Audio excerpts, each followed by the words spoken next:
Hello and welcome back dear students. Today we are going to continue this is Jordy's Fawn part 2. इससे पहले वाले video में हम लोगों ने पार्ट 1 पढ़ लिया है. अगर आपने नहीं देखा है then please go and visit the description box. I will give the link in description box. You can visit and see the this is Jody's fawn part 1 and after that हम लोग कंटिन्यू करते हैं part 2. इससे पहले हम लोगों ने देखा कि जॉडी के पा को इट मीन्स उनके फादर को किसी रैटल स्नेक ने काट लिया था और उसके बाद उसके एंटीडोट को बनाने के लिए उन लोगों को किसी डो को मारना पड़ा. एंड आफ्टर दैट जॉडी के मन में कंटिन्यूसली ये थॉट आता है कि ओके हम लोगों ने डो को तो मार दिया, इट मीन्स फीमेल डियर को तो मार दिया, लेकिन उसके छोटे बेबी का क्या, इट मीन्स लिटिल फॉन का क्या. तो अब वो वापस अपने मम्मी पापा को कन्विंस करके वापस से उस फॉरेस्ट में उस लिटिल फॉन को लेने के लिए आया है. तो चलिए हम कंटिन्यू करते हैं स्टोरी को. But before that don't forget to subscribe my channel. मैं हूँ Aarti Sharma and you are watching study table. अगर आपने नहीं किया है अभी तक subscribe then please subscribe because आपको रेगुलर वीडियोज़ मिलती रहेंगी.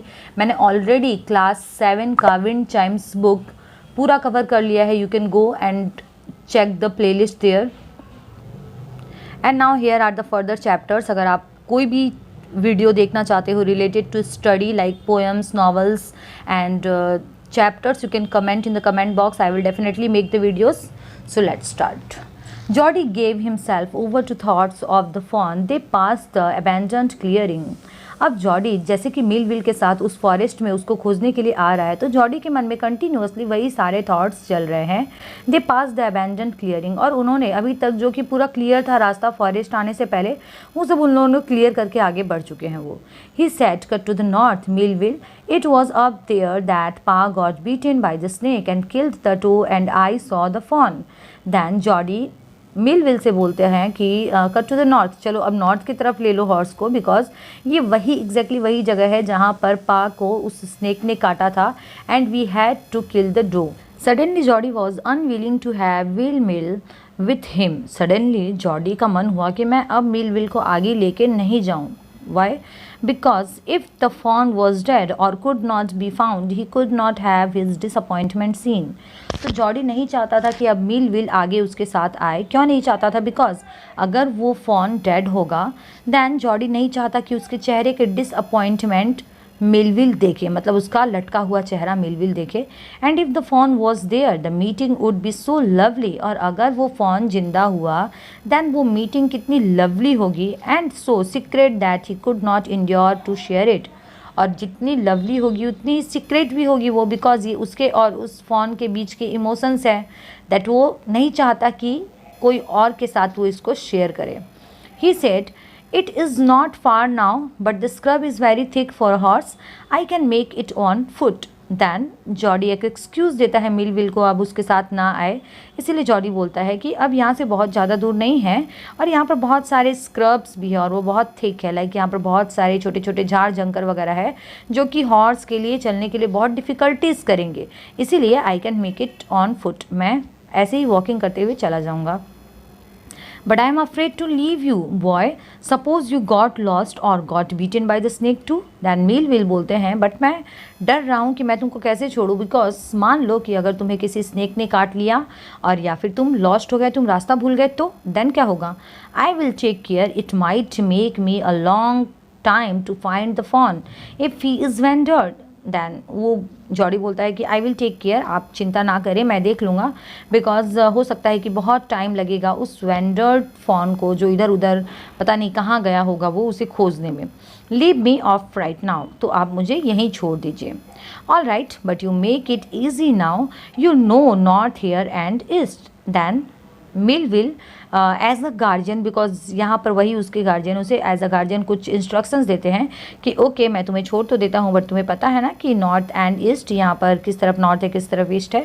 There and there the tall pine makes a bearing so long.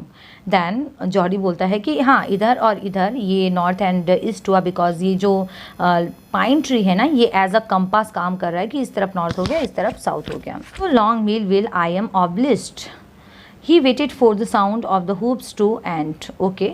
After that Millville चले जाते हैं और उसके बाद वो उसके हूप्स के साउंड का, हूप्स मीन्स होता है the sound of the horse's leg. तो हॉर्स के जो नीचे जो लेग होते हैं बहुत स्टिफ होते हैं, उनकी आवाज़ आ रही थी कि अब मिल विल जा रहे हैं वहाँ से। Then cut to the right, और उसके बाद जॉडी ने राइट डायरेक्शन ले लिया। The scrub was still, only his own cracking of twigs sounded across the silence. जो स्क्रब्स थे, जो झाड़ वगैरह रहते हैं, वो बहुत स्टिल, इट मीन्स बहुत काम थे, उनमें कोई भी हलचल नहीं थी, कोई हवा वगैरह नहीं थी, सिर्फ उसके चलने की आवाज़ से जो क्रैकलिंग ऑफ ट्विग्स हो रहे थे, जो छोटी छोटी टहनियाँ वगैरह जो टूट रहे थे, चलने की साउंड, बस वही आ रही थी। He wondered for an instant if he had mistaken his direction. और जॉडी खुद थोड़ी देर के लिए, एक बार के लिए थोड़ा सा घबरा जाता है कि कहीं वो गलत डायरेक्शन में तो नहीं जा रहा। Then a buzzard rose in front of him and flapped into the air. Buzzard means a large bird like vulture, eagle. तो वैसे एक बड़ा सा बर्ड ठीक उसकी सर के ऊपर से फ्लैप्ड करते हुए, फड़फड़ाते हुए वहाँ से गया। He came into the clearing under the oaks. Buzzard sat in circle around the carcass of the doe. तो carcass means जो मरी हुई जो बॉडी रहती है, तो वो लोग डो को जो मार के गए थे, उसके बाद जो उसकी बॉडी रखी हुई थी, उसकी जो कार्केस था, उसके ऊपर बहुत सारे वर्चल एक सर्कल वे में बैठकर उसका मांस खा रहे थे। They turned their heads on their long scrawny necks and hissed at him. और वो जो वल्चर थे वो अपने हेड्स को, लॉन्ग स्क्रॉनी नेक्स को, बहुत पैनी जो उनकी नेक होती है, ऐसे उठा उठा के हिस्ट कर रहे थे, इट मीन्स पेनेट्रेट कर रहे थे। He threw his paws at them and they flew into the adjunct tree. तो उसके हाथ में एक लकड़ी थी, वो जॉडी उसको उस वल्चर्स की तरफ उधर फेंकता है और वो जितने भी बजर्ड्स रहती हैं पेड़ पर उड़कर बैठ जाती है। The sand showed large cat prints but the big cats killed fresh and they had left the door to the carrion birds. अब वहाँ पर सैंड पर कुछ फुटप्रिंट्स भी मिलते हैं जो कि किसी स्मॉल कैट्स का रहता है, लेकिन एक बड़ी कैट भी रहती है और उसके फुटप्रिंट्स के चलते वो जो फ्रेश कैट्स के जो प्रिंट्स थे वो अब नहीं दिखाई देते हैं। बिकॉज जॉडी यहाँ पर चाहता है कि अगर उसे लिटिल फॉन के फुटप्रिंट्स मिल जाए तो भी वो उस डायरेक्शन को देख के समझ जाए कि मुझे किस तरफ जाना है। He parted the grass at the place where he had seen the fawn. तो वहाँ पर जाकर वो ग्रासेस को पार्ट करता है, इट मीन्स मूव्ड अवे, थोड़ा सा पुस्ट करता है, इधर उधर धक्का दे के हटाता है एग्जैक्टली उस फॉन को देखने के लिए। It did not seen possible that it was only yesterday.